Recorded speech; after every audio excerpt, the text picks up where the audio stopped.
بسم اللہ الرحمن الرحیم۔ السلام علیکم ورحمۃ اللہ وبرکاتہ۔ حاویہ کا ایک شعلہ۔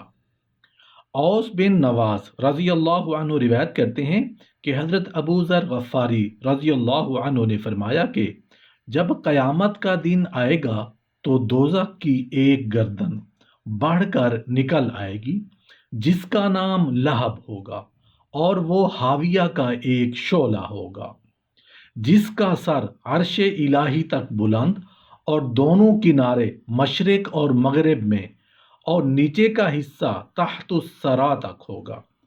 جہنم کی اس گردن سے میدان حشر میں 7 بار نہایت ہیبت ناک لہجے میں آواز بلند ہوگی، کہاں ہے خدائے رحمان کے مخالف، کہاں ہے خدائے دیان کے دشمن، کہاں ہے شیطان کے دوست؟ یہ سن کر دوزخ کے دربان کہیں گے، اے لہب، تجھے کن لوگوں کی طلب ہے؟ وہ کہے گی، میں امت محمد صلی اللہ علیہ وآلہ وسلم میں سے 13 گروہوں کی طلبگار ہوں۔ دربان دوزخ پوچھیں گے، وہ کون لوگ ہیں؟ لہب سے آواز آئے گی، کہاں ہیں وہ لوگ جو نماز میں سستی کرتے تھے؟ کہاں ہیں وہ لوگ جو مال کی زکوٰۃ نہیں دیتے تھے؟ کہاں ہیں وہ لوگ جو ہمیشہ شراب کے نشے میں مست رہا کرتے تھے؟ کہاں ہیں وہ لوگ جو سود کھاتے تھے یا سود دیتے تھے؟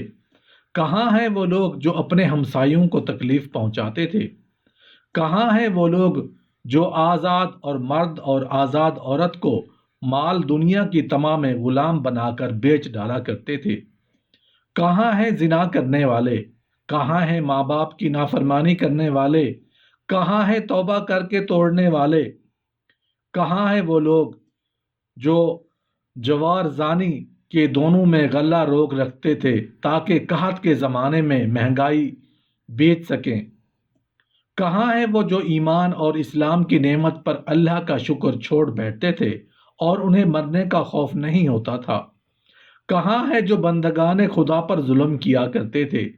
کہاں ہیں وہ لوگ جن کے بخل اور بدخوئی کی وجہ سے کبھی ان کے گھر میں کوئی مہمان نہیں آیا کرتا تھا؟ ان تمام گروہوں کو لہب کا شعلہ بال پکڑ کر اپنی طرف کھینچ لے گا اور اس طرح جلا ڈالے گا جیسے آگ سوکھی ہوئی گھاس کو جلاتی ہے، پھر حاویہ کی طرف لوٹ جائے گا۔